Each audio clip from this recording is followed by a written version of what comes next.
Good morning, Magic players. Welcome to the morning show where we discuss all things Magic the Gathering. Get your questions fired up, queued up, and let's have a great discussion this morning. Also, we do Decklist review, so if you've got a 75 you'd like some feedback on, you'd like to share a spicy bro with all of us, both myself and the community would love to take a look at it and also give some feedback. So brew up your cups of coffee and let's brew up some magic this morning. Welcome to Coffee and MTG for April 21st, 2021. I am your host, Nikachu, the Merfolk Master, and I feel like this microphone is a bit far from me. Get some hacks going here. Yeah, this feels a little bit more my feels more normal. All right. Good morning, everyone. Good morning, Mikey J. Well, it's the middle of the afternoon here, but good morning to you, Mikey. Hey, wherever you are in this world, afternoon, evening, it's a great time to talk magic. Good morning, Pablo, MTG Box, Ulamogs, Donald, Maddie X, MTG, Rebecca, Steven, Last of Us Clips. Good morning, everyone. Good morning to all the modern freaks. Yes, we are all modern freaks here. Modern, the best form, the most resistant format. I mean, it's still popular. It's still super popular. Doesn't matter, and it changes constantly. Even when people criticize Modern as a rotating format, and that's really what killed Extended, is that people don't like rotating formats. People play Standard up to a point where they're like, screw this, I'm not doing this anymore. I'm going to get into Modern. I'm going to get into Legacy. I'm going to get into some other non-rotating format. And I'll park my money into a deck that is not going to disappear overnight. Even with the criticism that Modern is a rotating format, and truth be told, there's a lot of decks here that we didn't see 3 years ago. We saw Blue-White Control 3 years ago, but we didn't see Helate Company 3 years ago. That's a complete new deck. Blitz, that's a complete new deck. Burn's been around forever. Tron's been around forever. Azorius Control's still here, so actually there's a decent chunk of control decks up here. Amulet's been around. Hammer Time, completely new deck. We have a lot of new players in today's Modern metagame, that's for sure. And even with that, people stick to Modern. They just love Modern. It's the best. Pablo asks, can we talk about Dredge and the thrill of possibility? Like, I love me some Dredge, but I'm not super high on that card yet, to be honest. Yeah, we could definitely talk about that. So before we dive into, I'll pull up Dredge. We can do that. Just a reminder, 3 question marks before the question, 3 question marks after the question helps me find your questions amongst all the comments that I'm flooded with. From my perspective, I'm getting millions of comments from like my Facebook pages, my YouTube pages. So if you got questions, that's how you can have them stand out to me. Just like Geo says, is Dark Confidant still good? No. Hell no. It hasn't been good in a long time. Although I did play against a Humans Brew the other day, and they were playing, it was Humans with Luris. So the CMC didn't go above 2, and they were playing with both Auriok Champion and Dark Confidant in the same deck. Was a genius idea in my opinion, because you can never lose too much life. The most you're going to lose is 2, and at the very least, you're going to gain that life back with the Auriok Champion. Keep playing Humans, gain life, and you can keep... So anyway, I thought it was a very clever idea. I thought it was a very, very good idea. Now, getting back to the Dredge question, I mean, it really looks like Thrilling Discovery is just going to be unless there's a card better than Thrilling Discovery, this is probably going to be stock in Dredge for a little while. Some people made mention that this deck never really took off until Cathartic Reunion was printed back in Kaladesh. So that was like the missing piece in the Dredge deck, because you can discard your enablers plus Dredge cards at the same time and draw 3 cards. Thrilling Discovery is the same thing, except that part of the casting cost is not discarding cards. It's gonna wait. They're like, they probably that Dredge scum out there, they can probably use that card. They can probably use this card. Let's make sure that discarding cards is not part of the casting cost of this. Yeah, Cathartic Reunion might have been a mistake. Who knows? Might have been a mistake. So anyway, that's the only difference, though, is that you're not guaranteed to discard the cards, but you still have the power of Cathartic Reunion, and now you have 8 of them. So anyway, I think it's definitely part of the list. I think it's really good in the deck. And it's and we see here a first place finish by Dredge. Now all of that being said, I don't think Dredge is still something like, how can I put it? It's like, it's not like emergency ban worthy. I think if Dredge got like a new prized amalgam type of card, then we could start saying, okay, we need to ban something from Dredge. But I think Thrilling Discovery just makes the Dredge deck, which was already pretty consistent, just more consistent. But I don't think it makes it that much more powerful. I don't know the consistency really does that much, because it's still shut down by all the hate cards. So if you pack your graveyard with all the graveyard hate, you'll still beat this thing, Thrilling Discovery or not. So it just got more consistent. But that's about it. That be it. But I do think it is definitely a stock card now in this deck. Ian, is the information from Dragon Eye Savants worth it, or is that too late in the game? Great question.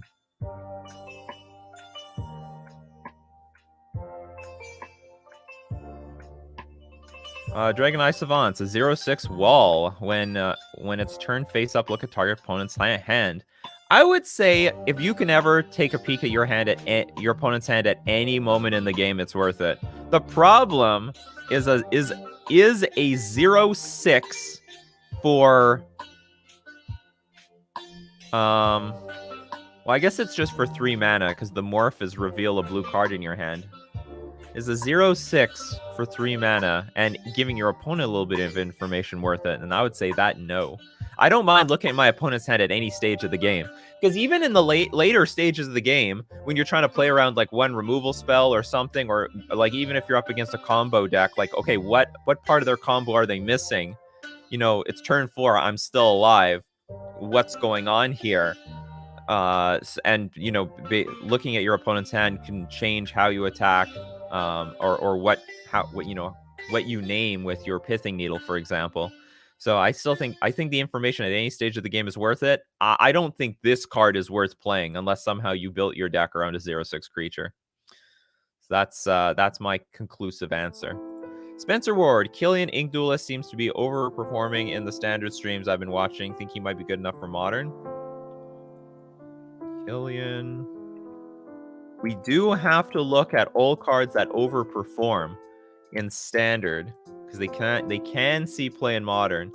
But a 2/2 lifelink mana, spells that you cast at target creature you cost 2 less to cast. The problem is okay, there's a few problems here. First, it's legendary, so you can't play too many of them. Second off, it's very small for modern. Here's the best part of this card. It's spells you cast a targeted creature cost 2 less to cast, but those spells, those sort of pump spells or protection spells, they're just garbage in modern. They're just unplayable. The only decks that can remotely play stuff like that is like Bogles or Infect. Yeah, that's about it. I mean, I guess the best, maybe, you know, honestly, the stats aren't that bad. Lifelink and Menace, it's hard to block.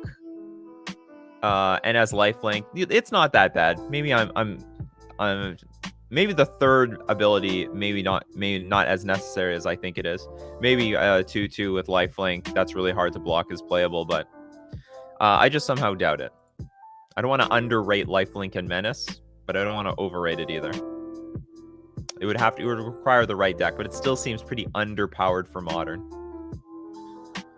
Mohammed, I'm the one who plays Orzhov humans in Historic. I don't know what card I should play. Hushbringer, to Catley, or Strict Proctor. Let's see. Hushbringer. Hold on, what's Tocalti? Oh, sorry, to Catley.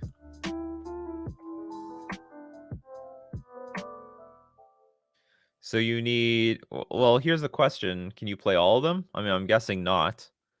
Creatures entering the battlefield don't cause abilities to trigger.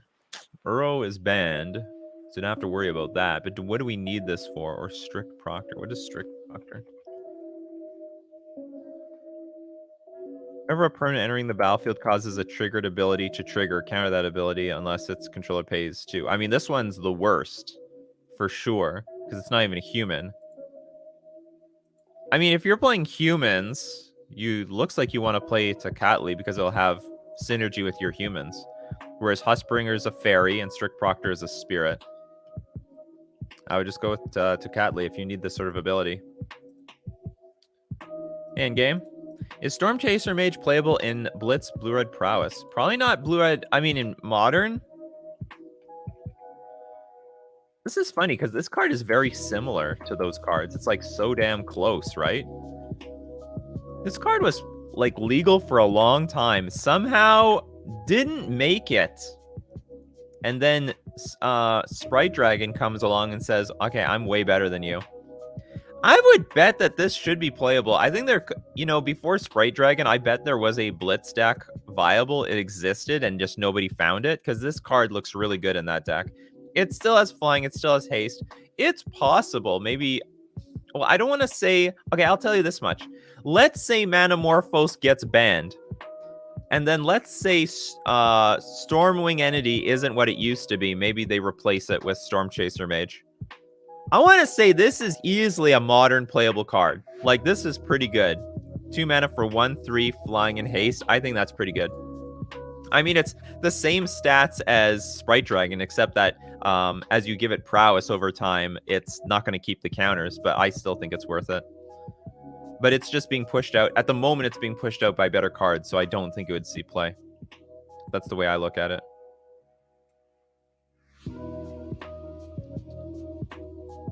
Rock is doing okay at the moment and runs for Dark Confidant.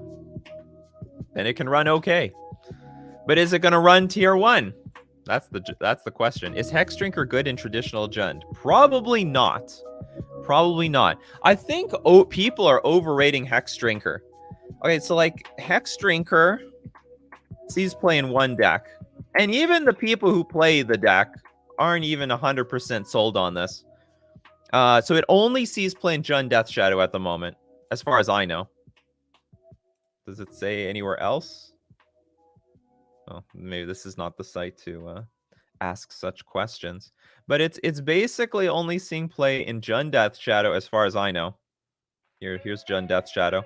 But it has a real reason for it. There's 2 main reasons why you play Hex Drinker. The first one is that Jund Death Shadow desperately needs to play a 1-drop to deal damage to the opponent so you can get Scourge of the Skyclaves online. Because there's a lot of decks that don't take damage from their mana base. And if they don't take damage, then you got this Scourge of the Skyclaves clunky and stuck in your hand.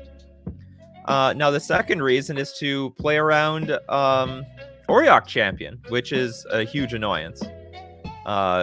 It's basically roadblocks a lot of shadow decks, and they don't have enough answers to it. You could say the same thing about Jund, actually. So maybe, I mean,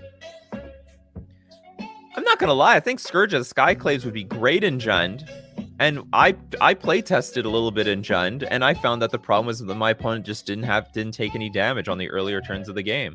Maybe there is a way of taking the shell, but remove the Death Shadow, and just say, I'm going to play a way more patient Jund deck that doesn't demand my life total going down to 0 or going down to some dangerous level.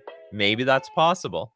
But at the moment, its main purpose is to facilitate some damage very early in the game so you can get turn 2 Scourge of the Skyclaves and to play around a little bit Auriok Champion. Like, you can attack into it. I mean, even if you don't level it up, if you trade with an Auriok Champion, that's a big win for any Shadow deck. So that's the deal. Cody Humble, what do you think about expressive iteration? I read in an article from some channel Fireball guy who said he thinks it's immediately a cross-format staple. I agree. 2 mana, draw 2, basically. Expressive iteration.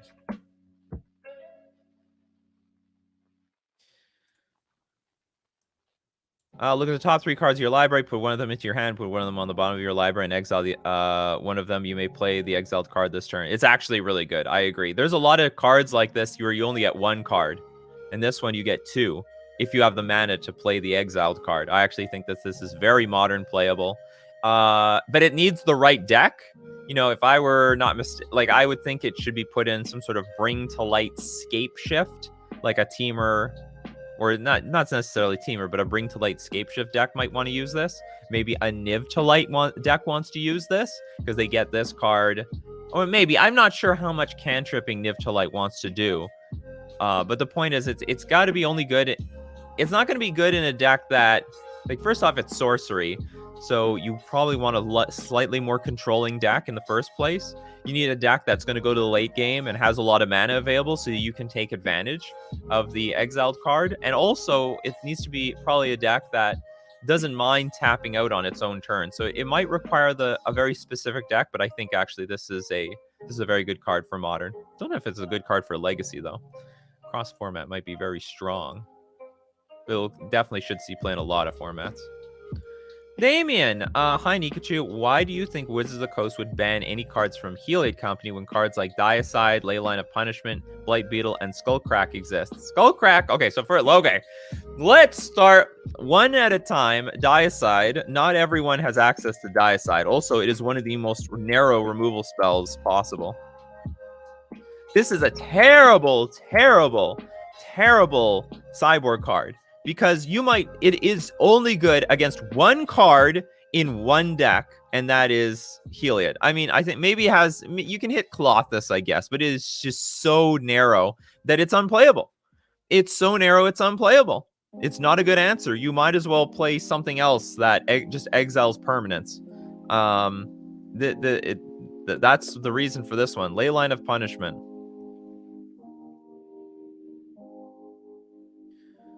So there's two. Okay, first off, most decks again don't want to play with this card.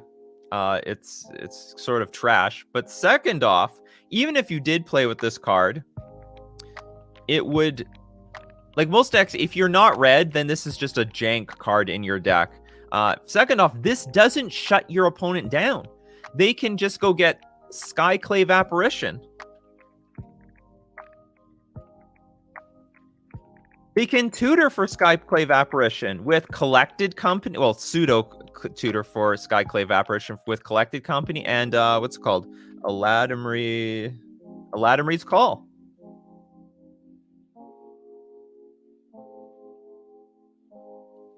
How do I spell this? There we go. So, you know, this card, this Leyline that you're mulliganing down to, which probably doesn't have any synergy in your deck because not every deck is playing red, doesn't even do it.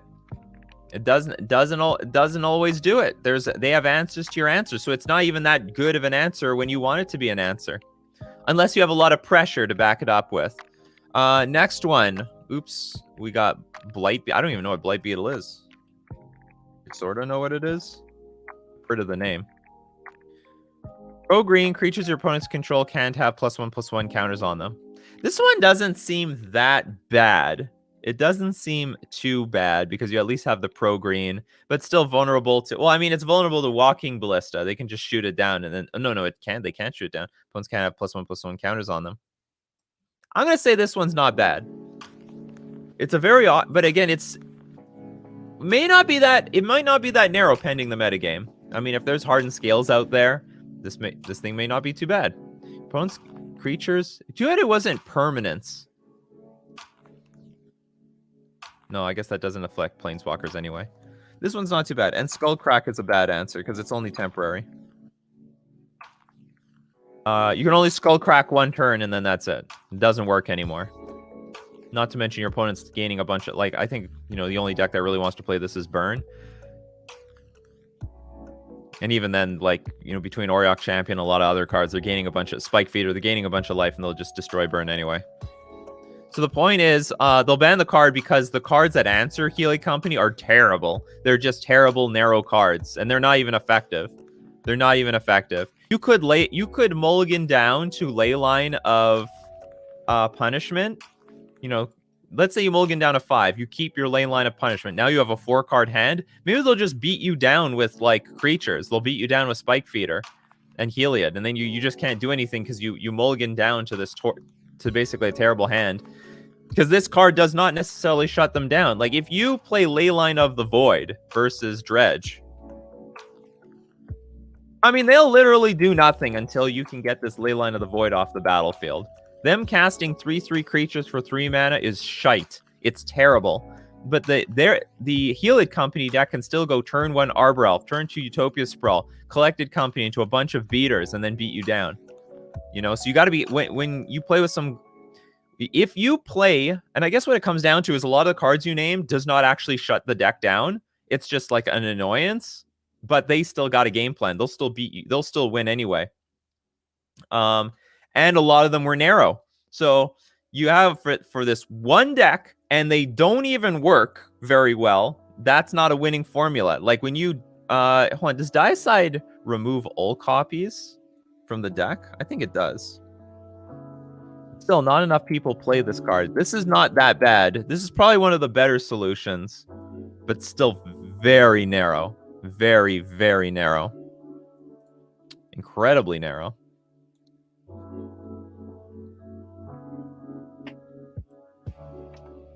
Anyway, that's why, you know, for example, I mean, take Splinter Twin, for example. There are a million fucking answers to Splinter Twin. Like, any removal spell is an answer, and they still banned Splinter Twin.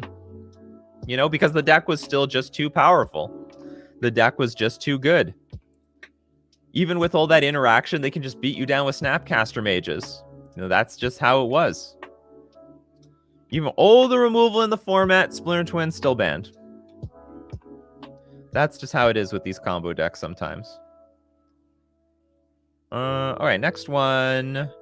Are Olivia, Valderran, and Bloodline Keeper playable? I don't remember Bloodline Keeper. Olivia Valderran is too expensive today. It's like 4 mana, do nothing. So Olivia Valderran for sure is not playable. And we're in the same boat here. 4 mana in Modern, not playable. Like, we are talking Modern. 4 mana, 3/3 flyer. You haven't done anything yet. Not good. Transform Bloodline Keeper. Activate this ability only if you control 5 or more vampires. That's like a pipe dream. That's not happening. You're not getting 5 vampires in Modern. If you have 5 vampires in Modern, you've killed your opponent. Why do you have so many creatures on the battlefield and they've done nothing? Peppo Pog. Hi, mate. Love the videos. What are your thoughts about the new Shoal Infect combo? Terrible. It's a 3-card combo, right? Are you talking about, like, is it that card, like, it gets +X/+X for the amount of life you've gained this turn, but then you got a Shoal and pitch another card away? That's way too many cards. 3 cards? No, thank you. Pitch 3 cards, kill your Infect creature. Now you're more blown out than you were in the past, and it's more janky. James Gilberto, has Modern seen any good updates from Strixhaven other than Lumimancer? Strix seems lackluster. There have been minor upgrades. People have minorly upgraded. They're playing things like Fracture, and it was Extinguish.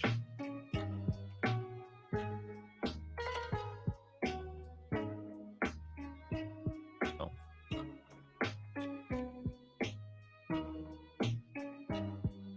We see Fracture seeing some play. What is the one that's exile target monocolor permanent? Like, it's seeing play. It's seeing play. It's just nothing earth shattering, but just some nice upgrades to the decks that want them. But we'll see. Let's wait some more. Let's wait some more time. But there's also Thrilling Discovery and Dredge. So I mean, there has been some additions. Dan Turner, what kind of new creature do you think Spirits would need to become more competitive that they could realistically get? They just need better pilots at this point. Their community needs to get larger. Spirits is a very underrated deck right now. And for the last few months, Spirits has been performing very high in win percentage with the few people that are playing it. Spirits doesn't really need anything. It's a really, really strong deck. It does have some problems, like, you know, they're not thrilled to see Helid Company. They actually are not thrilled to see the same decks that Merfolk faces, but they've got really, really good game otherwise. And they have better chances, I think, again. Like, for Helid, between Merfolk and Spirits against Helid Company, I'd put my money on Spirits having a better win percentage. Papa Joe, do you have any tips on dealing with feeling frustrated when doing reps in a new deck because it plays very differently, thus having less successful results compared to your main competitive deck? Yeah, watch more people play that deck. See what you can learn. Simple as that. Spend less time playing, more time learning. Because that's what it is. and be more patient. You know, be more forgiveful to yourself. But whenever I'm losing at anything and I'm a new player at something, I gotta learn. I'm in learning mode. I would start digesting more streams of the people who are winning with that type of deck that you're playing. And also maybe be more, I don't know what deck you're talking about. Let's say you pick up a new combo deck. Let's say you pick up Dredge, for example. You should be more forgiving to yourself when your opponent's playing like really harsh hate cards, like graveyard hate, because maybe it's not, maybe the problem's not you, it's just the environment.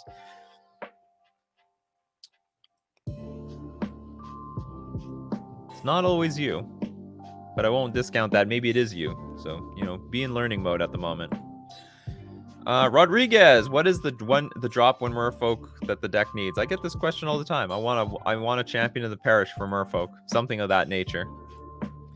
Fluffy Death, do you think that Is It Blitz in Modern will go Jeskai with the Magecraft step links? People have tried, hasn't worked yet. So I mean, I don't.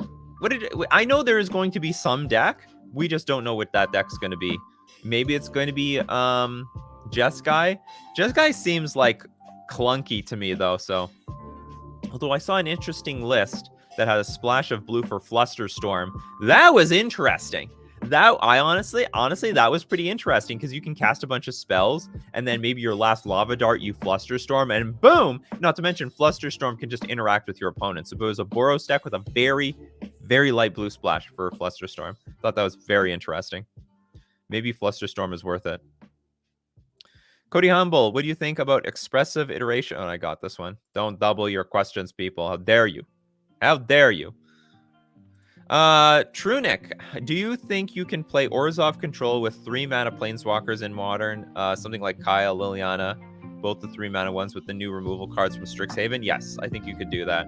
I'm not a huge fan of Liliana in a control deck because you want to keep your resources, but I really like Kaya. Kaya, I think, is a very underrated Planeswalker, exiling the 1 mana spells and gaining life, helping against Death Shadow decks, defeating Scourge of the Skyclaves, and just outright exiling things like Hexdrinker, Death Shadow, and stuff like that. So I think Kaya is very underrated.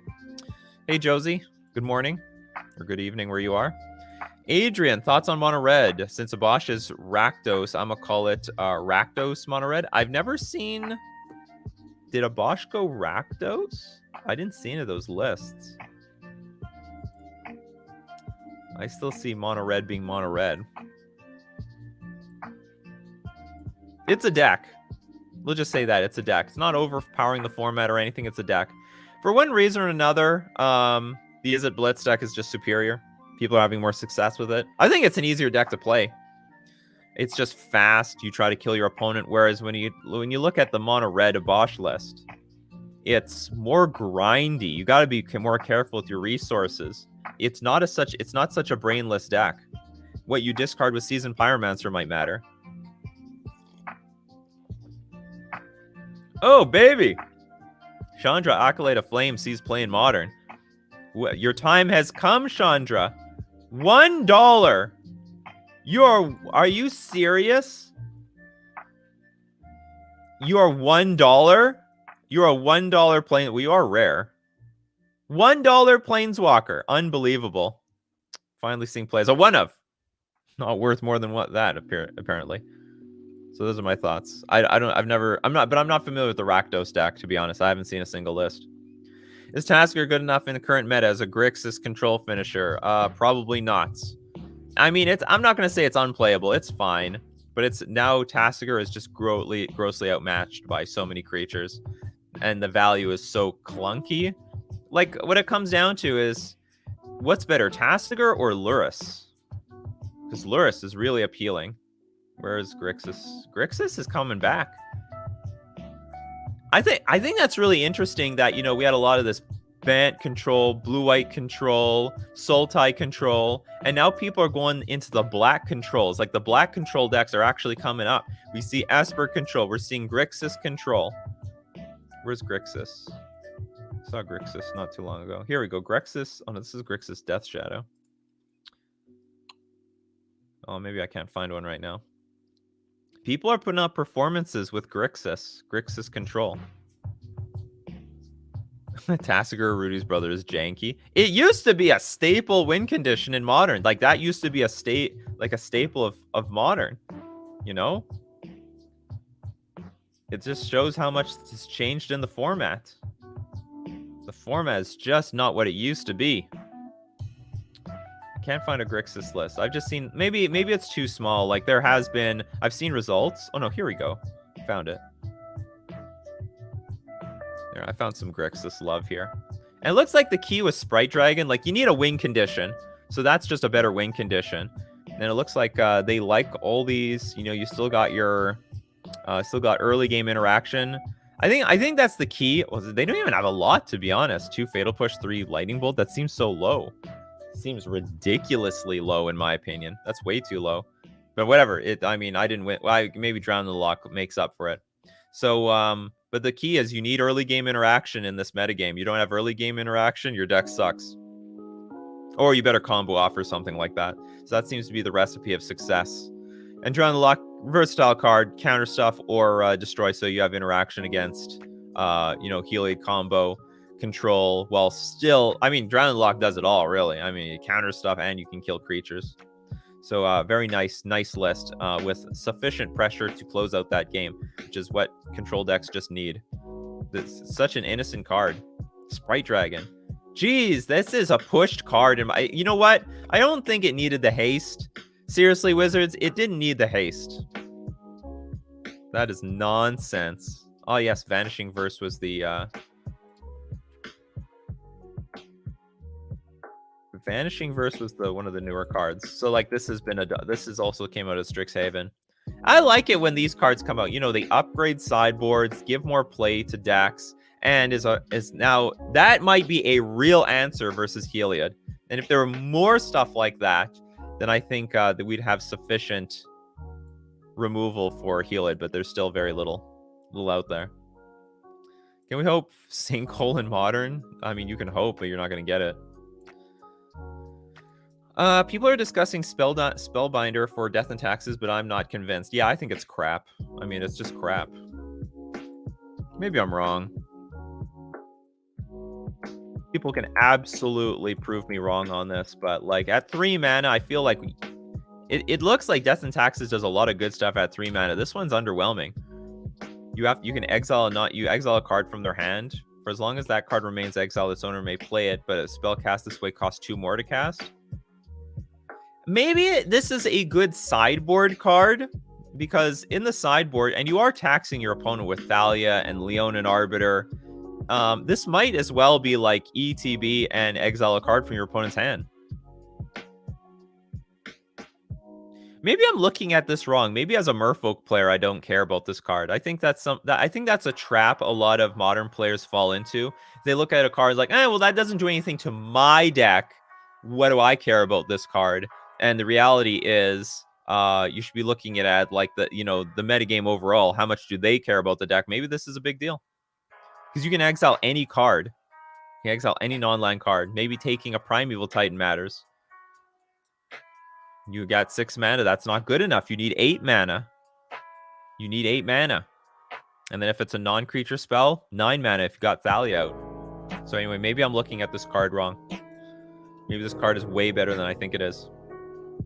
Maybe they know something we don't. We're going to wait and see what happens. But Spider Space will probably prove this card to be good or not. It looks like a good card. I think it definitely could be played in the sideboard. I just don't know if this is worthy of the main deck. Notes. Sorry, I'm new to the channel. Don't be sorry. Welcome. Welcome, Note. Is Green Uzdatron doing good? I've wanted to... Green Uzdatron?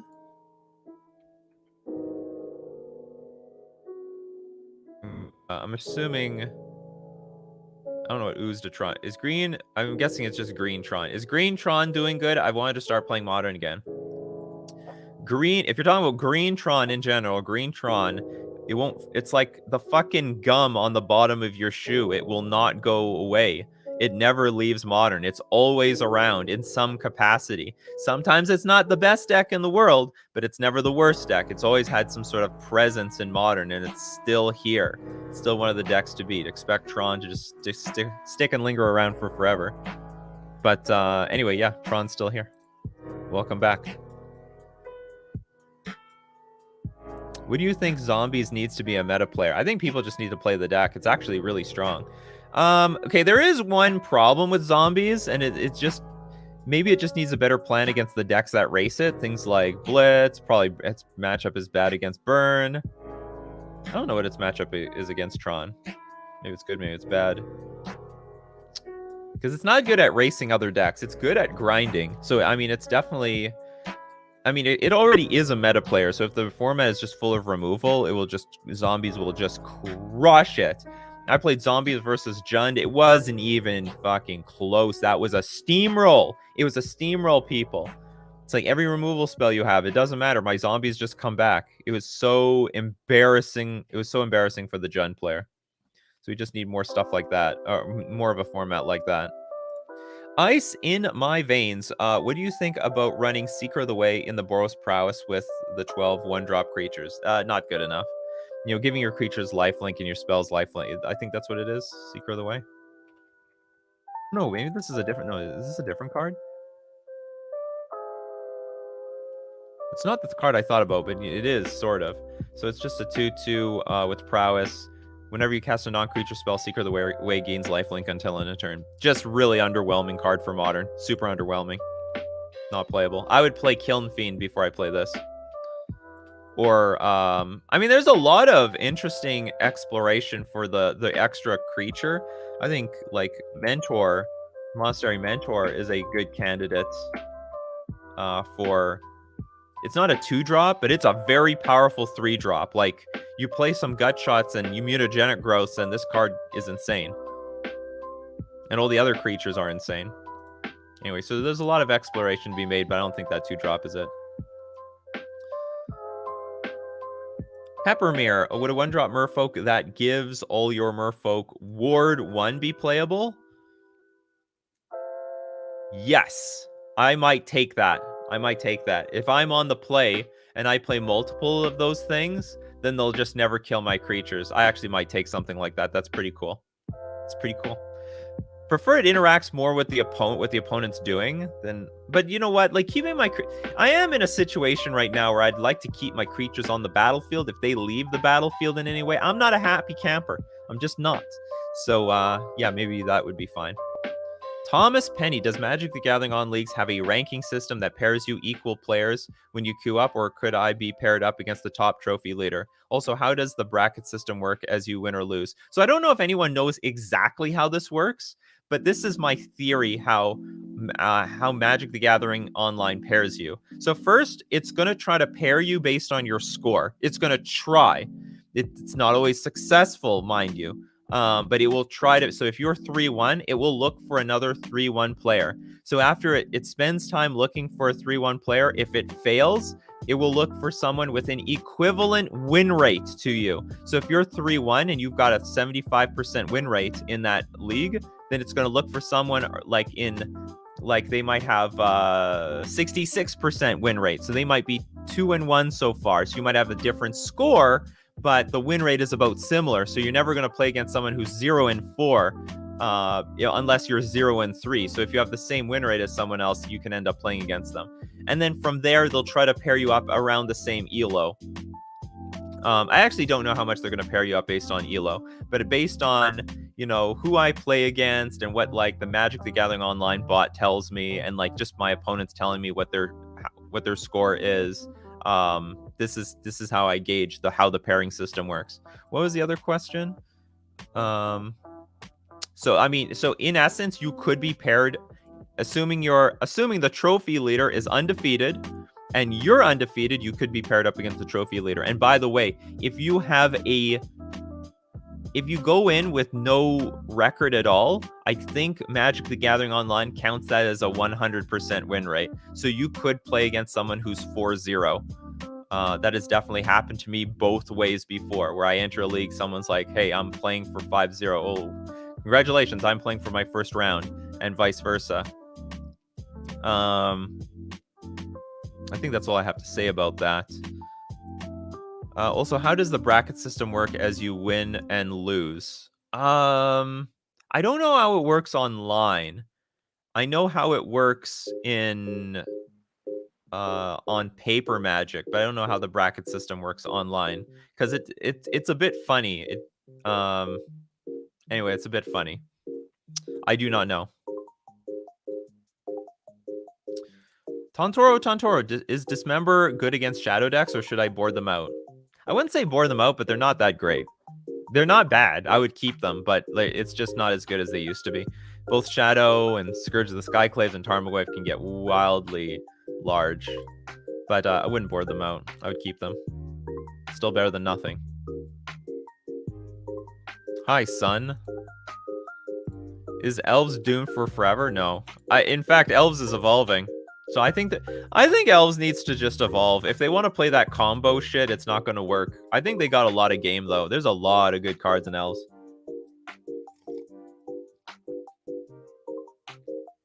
I think Elves just has to change how they play their deck. Thoughts on 8-Whack? Still probably playable if they want to play it. But it's been a fringe deck, and it's still going to be a fringe deck. It's not consistent enough. You're all in on your strategy. But, you know, that's why you're playing the deck. Do I think 8-Whack is still good? I don't think 8-Whack was ever really good in the first place. You know, it's had fringe results, and that's basically where it is. Oh, we have a spammer. Stop spamming. Andre, I don't know if anyone already asked this, but what are you thinking about Mr. Beast giving 50K to 2 random people on MTG Arena on April 23rd? Oh, yeah, there's that news. Mr. Beast is going... So on Friday, this Friday, I think it's like F&M with Mr. Beast or something. I don't know the exact details. Just look up Magic the Gathering Online Mr. Beast. But 2 people are going to get... 2 random people that play against Mr. Beast, and you won't know who he is going to get $25,000. So I might even play on that. Hey! Me getting a random $25,000, I would love it. So who knows? Maybe I'll play on Friday. Try to get it. I think it's a great idea. I don't know if it'll create any long-lasting loyalty from new players, but we'll see what happens. It's good promo. You know, I like Wizards. I don't know who's in charge of marketing now, but they're trying new things. Like, they reached out to Ludwig, the largest streamer right now on Twitch, and they had him open a box of I think Strixhaven. Maybe or was it something else? I think it was Strixhaven. But not only that, because he like opens up Pokemon boxes all the time, but they also now reach out to Mr. Beast. So like they are, you know, they're approaching the big names in the street social media space, like real big name, like very serious people who carry a lot of weight. And you know, they're moving their marketing dollars elsewhere. Magic the Gathering Online or MTG Arena? Depends on the format that you like. If you like Modern, you got to go Magic the Gathering Online. You like Pioneer, Magic the Gathering Online. If you like Standard, you're probably better off on Arena. Maybe. It will be nicer. I don't know if it's going to be cheaper. And of course, if you like Historic, then you got to go with Arena. And like, I mean, if you like to play on your phone, go with Arena. Can't play Magic the... Oh man, if we could only play Magic the Gathering Online on my phone, is that possible? Does anyone know how to make that work on any mobile device? Is that a thing that could happen? I might just buy a second phone just so I can do that. Trying new things but not changing the economy in Arena. I think people... My opinion on this is not very strong, but I think people are overblowing the economy on Arena. Fact of the matter is, apparently... Magic, like MTG Arena, has the best free economy out of all of them. Like, they're for free. This we are doing really well. You, in theory, can grind away. Like, for example, I think I put only like $100 into Arena. That might not be entirely true. No, I might have only put $100 in Arena, and I had like a tier 1 like mono blue standard deck, and I was grinding a ton of coins or whatever and boosters, and then from all those boosters that I won and all the coins I spent on boosters, I was able to get all the wild cards I need for Historic. So So that, I mean, but to make up for that really good free economy, they got to make their money up somewhere else. And here's the thing that people just completely forget: Wizards dumped millions upon. I don't know what the budget was for MTG Arena. They've got that shrouded in mystery, but they dumped millions upon millions of dollars into Arena. They got the most. They are so fucking stingy with Magic the Gathering Online. Whoever is running that is running on fumes. They're like running on, like, I don't know, what's it called? Like food stamps or something. But for MTG Arena, they got genuine, really talented people to make that thing, which is why it looks so good compared to Magic the Gathering Online. They brought out like a dream team of people, and I doubt that they have made their money back. I doubt up to this point that MTG Arena has made their money back. Maybe Wizards of the Coast has made their money back overall through other products subsidizing Arena, but I bet Arena itself has not made their money back. Well, I mean, content, I mean, that's part of the business of being a content creator. Simple as that. I mean, if content creators have to do that, but they're content creators. That's like, if they want to be a content creator, if they want to make it their job, then that's what they got to do. But how much is your average user spending? I don't like, they're making money. Like, I'm not saying like it's like, how do I put it?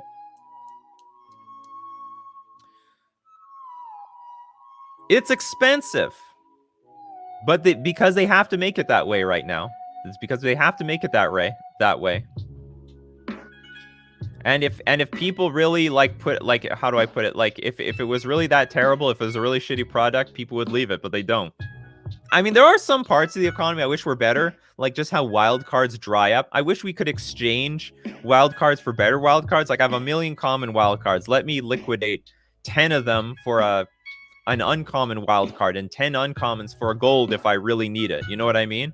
Like, that doesn't sound like it would hurt their profit margin by all that much, because I'll still wipe out all those wild cards. But at the moment, I like have infinite commons and uncommons. That is my only gripe with the economy, that it's set up in a way that you just have tons of useless wild cards. I mean, you can't dust the cards, whatever. Yeah, the wild cards thing, I mean, it's good in theory, but they're just so rigid and strict. Like, you just can't do anything with these useless extra commons and uncommons. Not to mention, you know, commons and uncommons get, like, you know, reprinted all the time. Magic the Gathering Online was made during, like, the Windows XP era, like the OG one, but then they revamped it in, like, 2013, and it still sucks. It's better than it was before, I guess, but, like, it's still like in the dark ages in terms of, like, a gaming client. No, I disagree. To make new decks and to upgrade, you need to crack packs on packs and rarely get things that you need even in wildcards. But I mean, that's the way you got to do it. That's the way you got to do it. You spend X amount of money for X amount of wildcards. I know this is digital, so it's not the same as paper, because in paper, when you buy rares, you can at least sell the rares back and get some money back. When you spend X amount of money on these digital cards, you can recoup absolutely nothing, but still you get more rares in digital form for your money than you do in paper Magic. Maybe this is not even true. It depends. It depends on the situation. I know a lot of people are frustrated with the economy, but the economy is what it is. They're a business. They got to make their money back. Like I said, I do not think they've made their money back. Hence why the economy is as it is. Like, you people cry up and down, fix the economy, make it cheaper. What's going on? You're robbing us. And then from Wizards' perspective is, well, we're in the red so badly, and they're probably like maxed out on, you know, their resources for, like, you know, developing historic, developing pioneer, adding new cards. Some arena decks cost over 300, but that's like the price of a standard deck in general anyway. Like, that's not too outside the range of a standard deck. That's just some arena decks. Because also, you know, there are some situations where some standard decks are $800 because of the fetch lands.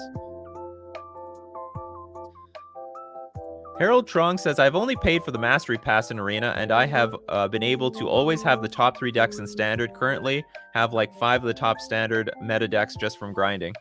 I think, like, here's the thing, like, I think it has a...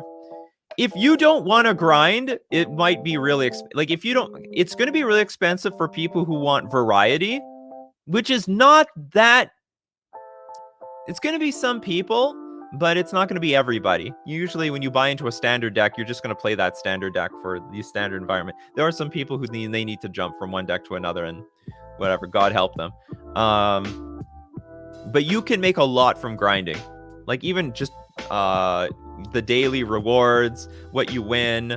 With very light play, I am impressed how much, like, coins I get that I can buy boosters and get wild cards. I got a lot, in my opinion. Arena sucks for people who want to spend a small amount of money. But, like, my opinion would be spend $100 on a pretty decent deck and then grind from there. And you can play for free from there on out. I mean, technically, the thing is, if you want to start playing for free in the beginning, it will suck because your deck will suck. Like, your deck is literal garbage. But if you invest some small amount of money to get, like, just a decent playable deck, you can get some wins in to get more coins when you win. Anyway, then you can grind. You can grind. Get them coins. Anyway, just play Cockatrice. Well, that is the complete opposite experience, though, if you go there. $50 to $75 a month subscription for all cards. That would be okay. I mean, yeah, it would be. I'm surprised they haven't gone that subscription model, especially since when it's good. When are we doing Decklist review? I got carried away with this conversation. It's actually a pretty good conversation. But yes, let's get into Decklist review. All right, everyone. It's time for Decklist review. Go into my... If you want to be part of Decklist, you want to submit a Decklist for Decklist review, go into my... Join my Discord by going into the description. There is a link to my Discord. And then... from my Discord, go to the channel Decklist Review. Use the command !review deck space, give the URL to your deck list, and you'll be eligible at random to be chosen for Decklist Review, and we'll check out your deck list. As people are submitting their deck lists, we are going to thank our sponsor, starting with FusionGamingOnline.com, the Canadian local game store. Canadian prices for, well, not exactly Canadian product. A lot of this stuff is made in the United States, as you would know. The deal of the week this week, though, save 20% off old gaming accessories. So if you're building a bunch of new decks, you need deck boxes, you want some sleeves for those decks, you need new dice to match. You know, you need that sort of greenish dice for your Golgari deck. You know, check out FusionGamingOnline.com and get 20% off all those accessories. They sell all, like, the most popular deck boxes and sleeves imaginable. And also, don't forget, if 20% off wasn't enough for you, get an extra 5% off when you use coupon code Nikachu at checkout. Lets them know I sent you, and you give yourself a little bit of a deal. What's going wrong that you can't go wrong there with a little value. And we're going to thank Mana Traders, the premier place to rent Magic cards online. People are wondering, hey, it would be great to have a subscription service on Arena, but it doesn't exist. But it does exist on Magic the Gathering Online with Mana Traders, where you can rent any deck you want in any format, anytime. So you can support the channel by using my Mana Traders link in the description below, or save yourself 15% off your first 2 months using my coupon code Nikachu.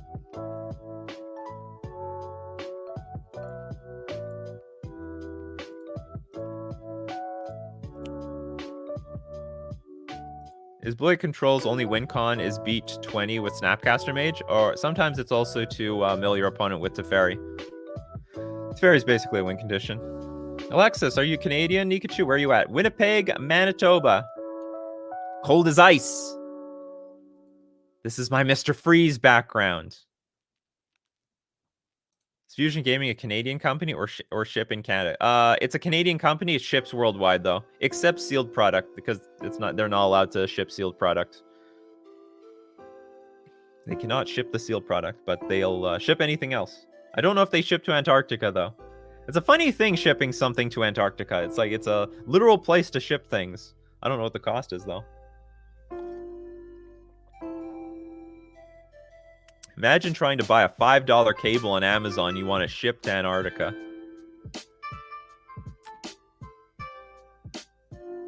What formats for Decklist review?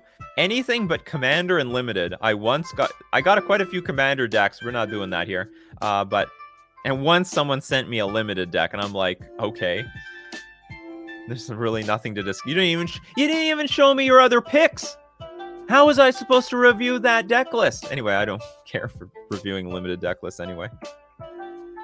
All right, let's take a look. 33 people submitted for this deck list review.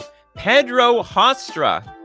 Congratulations, you are the next contestant for deck list review, Pedro. What do you have? Orzhov Stoneblade. We have an Orzhov Stoneblade deck here today. Orzhov Stoneblade. Ugh!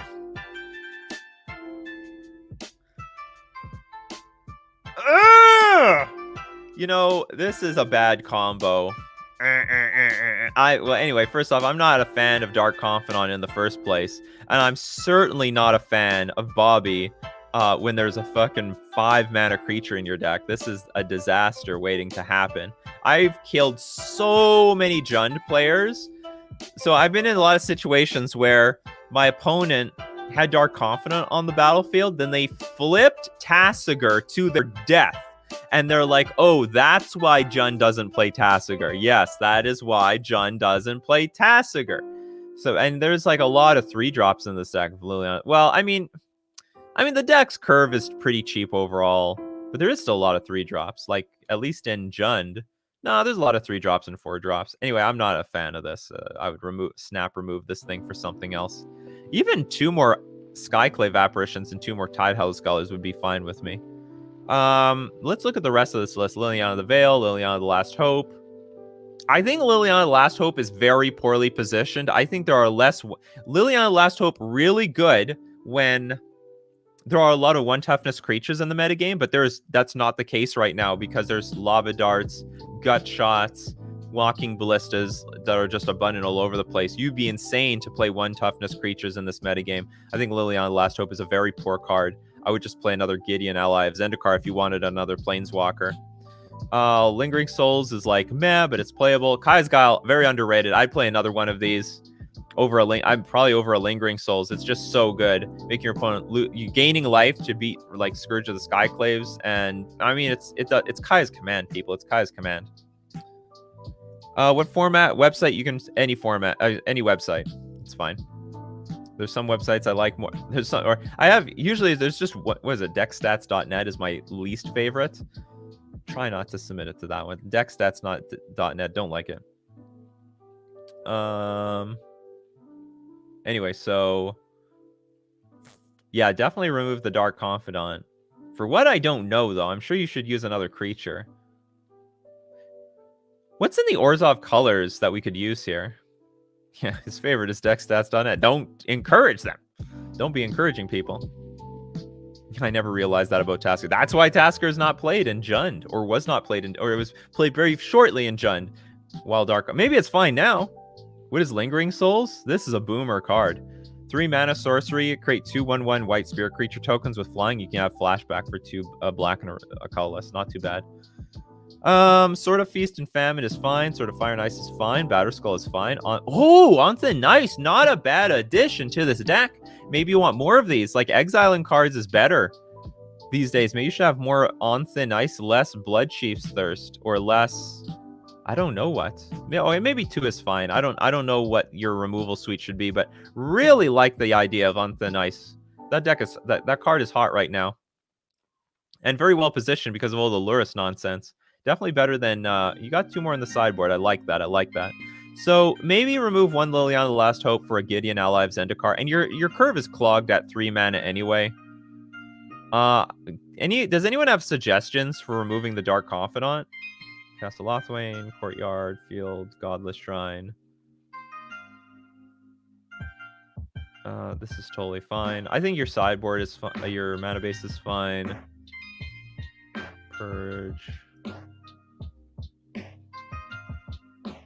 I think your sideboard is fine too. The only question is what to do with these Confidants. And I would try to play another Kai's Guile, maybe over a Lingering Souls.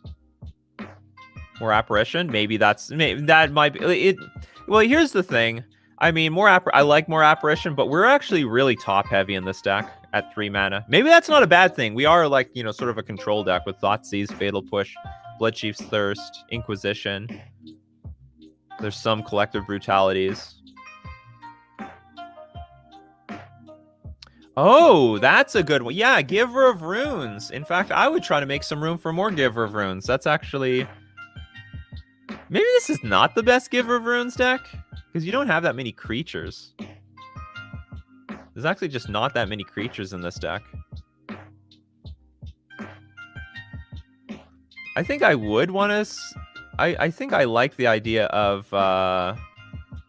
maybe Charming Prince is better. Giver of Runes is great when you have more creatures to defend, but this deck actually is very low on creatures. Charming Prince is not a bad idea, though. There's value here, and it can blink Stoneforge, right? Exile another target creature you own, returns to the battlefield under your control at the beginning of the next end step. It's like, it's not bad. It's not bad. I think it's better than Dark Confidant. I really don't have any faith in this card. I really don't have any faith in this card. Gifted Etherborn's not too bad of an idea. I would say you gotta replace it with something else. Is good or bad? Good or bad Dismember deck? Bad. Dismember is good in the decks that don't have access to black. Or if you need to lose your life, like a Death Shadow deck. This deck has access to black, so you can play with, you know, removal spells that don't deal 4 damage to your face. Anyway, I think that's all the feedback I can give. Probably this deck just needs more creatures. Maybe, yeah, maybe you have to keep the Lingering Souls. I'm just not a fan of Dark Confidant, especially in a deck with all these 3-drops. But the rest of the list is solid. A lot of that list is solid. Good luck with the list. What do we got next? For deck list review. Get them deck list ready. 36 people. Spartan, congratulations. You're the next contestant on deck list review.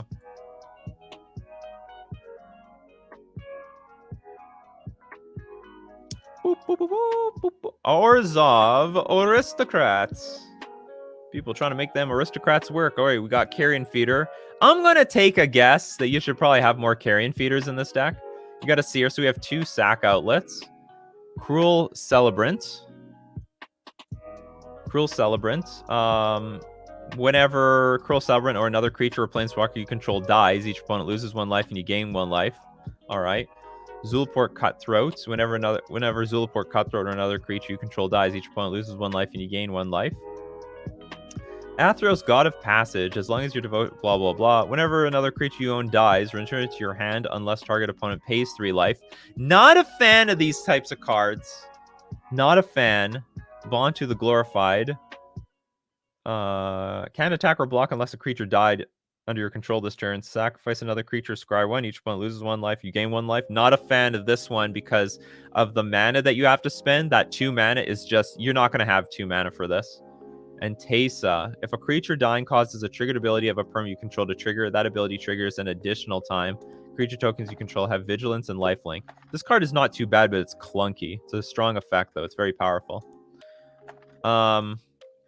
I think for an Aristocrats deck, you have too few creatures. Like, you don't have any creatures. What the hell's up with this? Okay, so what are we working here? We have 4 Fatal Push, 2 Path to Exile, Secure the Wastes, which I don't really think has any business in this deck. 4 Thoughtseize, Anguish Unmaking, Kaya's Guile, Lingering Souls. Okay, we can consider... This is 2 Lingering Soul decks back to back. Holy crap. Yeah, Gross Messenger is a bomb, would be a bomb, maybe a bomb card in this type of deck. Spirit Bonds. Whenever a non-token creature enters the battlefield under your control, which is strange because you're playing with a lot of token cards. You can pay a white. If you do, put a 1/1 white spirit creature token with flying onto the battlefield, sacrifice a spirit. Like, these cards aren't good. Like, the cards that force you... What made Aristocrats, because everything what costs no mana. Sacrifice the creature, get value. The creature dies, you get value. Something dies, you get value. Aristocrats never required you to spend a lot of mana. You want to be spending your mana putting creatures on the battlefield, not activating cards. So Spirit Bonds, not a fan of this one. Promised Bunry. Whenever a creature you control dies, sacrifice this. If you do, create 4. That's interesting. That's a lot of tokens. Create 4 1/1 colorless spirit creature tokens. I don't know if it's worth it, though. Like, maybe. You could have Cartel Aristocrats. I think you should just have more... Because Carrion Feeder requires nothing. And it gets bigger. I like that. Cartel Arist... Aristocrats. Now, the biggest problem is how do we loop these cards? Just aristocrats. How do we loop these cards? I like that as protection, too. Needs cat oven? Maybe. Maybe is this a cat oven deck? Maybe that's an interesting suggestion. Maybe the aristocrats players, the people who want to make aristocrats work, they should take some inspiration from the cat oven synergy. Maybe they want to do that. Like, as far as I see it, this is just a there's like so much mid-range here. There's a lot of mid-range cards.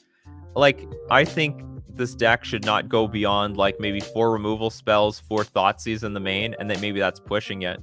And you can have more in the sideboard that you bring in for the right matchups. You bring in the hand disruption where you need it. You bring in the removal spells where you need it. But it's so heavy on removal that you have a very loose synergy here with the creatures. Now, I understand some of this stuff gives you creatures, but it's so mana intensive. It's just so mana intensive in my opinion. 21 lands, that's probably okay. Maybe Grolf's Messenger is worth being in something like this. Oh, Yawgmoth is great. That's our Yawgmoth deck, though. I hate how I can't find Thran Physician just by saying Yawgmoth. There's too many Yawgmoth cards. Pro-human, sacrifice another creature. Like, this card's OP. This card's backbreaking. It's probably a lot better than Teysa for a 4-mana card. Maybe Village Rites. Well, here's the thing, like, so aristocrats. The thing is, there is no winning aristocrat. What format? It's modern, right? There's no winning aristocrats deck right now. Like there's absolutely nothing. And even then, I can't give like a really good suggestion how to make it work. But I do know, I can tell you this much, that the aristocrats decks that worked in the past, in standard and stuff like that, it's because they didn't invest any mana into their abilities. It's like, hey, I sack this, get this, or they invested very little mana. Very, very, very little mana in their deck. And this deck, you probably should have more sack outlets, because all your synergy depends on sack outlets, right? Like, without a sack outlet, this card sucks. So you should have at least 8 sack outlets, 4 Carrion Feeder, 4 Viscera Seer, or some number of Cartel Aristocrats. You could get that number to 8. And then I would just put like loads of creatures in here instead of so much removal. I might even go down on Fatal Pushes and Thoughtseize. Like, Fatal Push might not matter. Thoughtseize might be okay, because you can disrupt your opponent. But Fatal Push might be awkward, because hopefully you're gaining enough life to, between Zulaport Cutthroat and Cruel Celebrant, that it compensates for your opponents having creatures on the battlefield. There's a lot of room. I don't know, maybe one day on stream I should make an Aristocrats deck. Well, Lurrus is only good if we get rid of all the 3-drops and the 4-drops. I don't mind having Yawgmoth. I think Yawgmoth is a very powerful card. I don't know if this is the best Yawgmoth deck, but I mean, it's another sack outlet, but it's massive card advantage. I have a feeling Yawgmoth plus Geralf's Messenger has not been explored enough. Like, even in a variety of decks, and it probably can go in this one. You know, I've never really liked... I like Smallpox, but I played it myself, and it sort of sucked. What about Dark Confidant in this deck? No, not in love with Dark Confidant. In my experience, 20 decks are really hard to make work. I hear what you mean. Well, but that's because the 20 part should be mid-range, like really big mid-rangey creatures. And because I know what you mean. Like, there's like a good clump of creatures at 20 creatures, then 20 spells, 20 lands. Anyway, I think that's the, like, there's a lot of cards being thrown at me. I don't have the right, like, I don't know the right combination. I like the idea that someone suggested the cat oven combo. What was the oven combo? So there's Witch's Oven. I just don't remember the name of the cat. Witch's Oven. Very low mana cost. Very low. It's also a sack outlet. Sacrifice a creature, create a food token. If the sacrificed creature's toughness was 4 or greater, create 2 food tokens instead. And then there's fuck, I don't remember the cat's name. Can I find it? It's not Black Cat. It's a 1-mana cat. And it's whenever you sack a food token, you get the cat back. Someone give me the... Oh, Cauldron's familiar.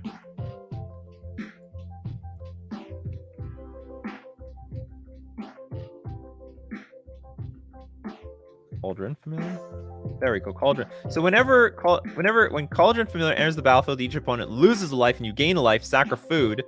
Return Cauldron familiar from your graveyard to the battlefield. So, and not to mention it triggers everything else. You know, it triggers whenever Cruel Celebrant or another creature dies, each opponent loses a life and you gain a life. So it has synergy with this card, you know? But here's the point. Here's the thing. You get this creature back, even if they kill it. They have to exile this card.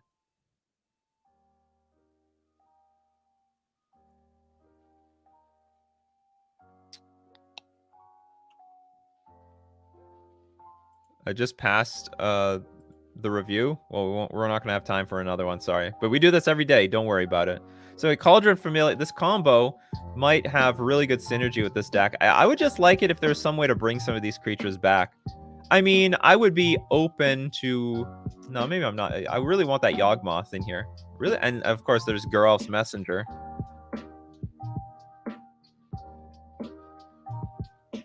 Which I also think is a gas card. Not very good on blocking duty, but, like, you know, whatever. Will Grim Haru specs? I don't remember this card. Phyrexian Obliterator? No, unplayable. Used to be a really good card, though. Before there's a lot of exile. Before there was a lot better removal. There's Grim. Or if whenever another non-token creature you control dies, draw a card. A bit whenever another non-token creature you control dies, draw a card. Not bad. Not bad. Not bad at all, actually. I mean, if you got some of the sack outlets here, not bad. And it gives you, like, if you play this thing, whenever another, it doesn't count itself though, which sort of sucks. But I would say if I were to build this deck, I'd build it way heavier on creatures that have synergy. Like, that's the point, right? And wait, like, you don't even have many, like, you might build all this up and you have no sack outlet, right? You have Promise Bunry here if you do, like, because something needs to die, and if nothing dies, this card does nothing. You only have 3 sack outlets. Get that to 8 for sure. And I would just play, like, less of these cards. Like, I don't know about the token cards. I might be underrating the tokens because, you know, you sack them and you get value or whatever. But 3 mana for 2 tokens, I don't know if it's worth your time. But I might be wrong. I might be wrong.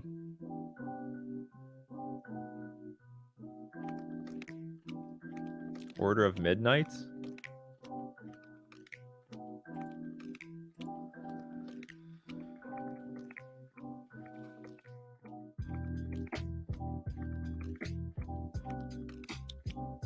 Return target creature card from your graveyard to your hand. No, that's a bit too clunky for getting cards back. Call of the Death Dweller.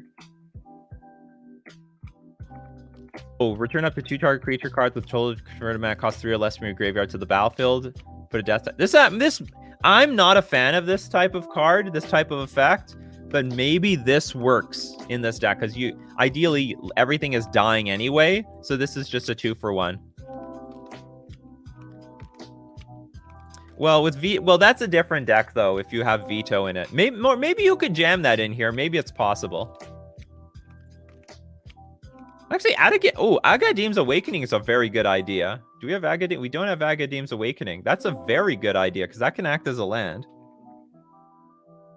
Maybe you can afford the life loss sometimes. Return from your graveyard to the battlefield any number of target creature cards that have a different converted mana cost X or less. That's actually a really good idea. Like 1 or 2 of these are actually really good.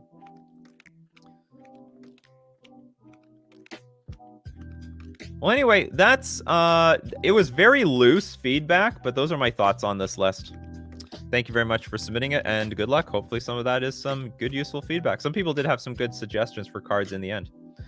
Great stuff.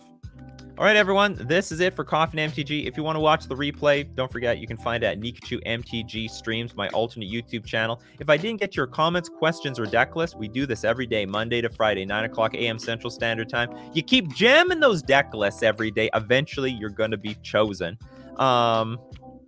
What else? Oh yeah, if you love Coffee and MTG, don't forget you can support. If you haven't supported the channel yet, I should say, you can do so at patreon.com. You can also leave a Twitch sub at twitch.tv.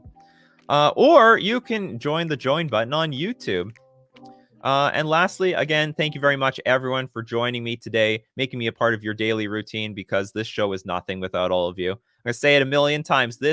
Streams are useless if I had 0 people watching me. There would be no conversation. I'd be just talking to a wall the entire time. It's only possible and only so interesting that you all bring yourself, you bring your questions, you bring your comments, you have your suggestions, we have a discussion, and we start the morning right with some magic. So keep brewing up that coffee, and we'll keep brewing up that magic. See you guys next time.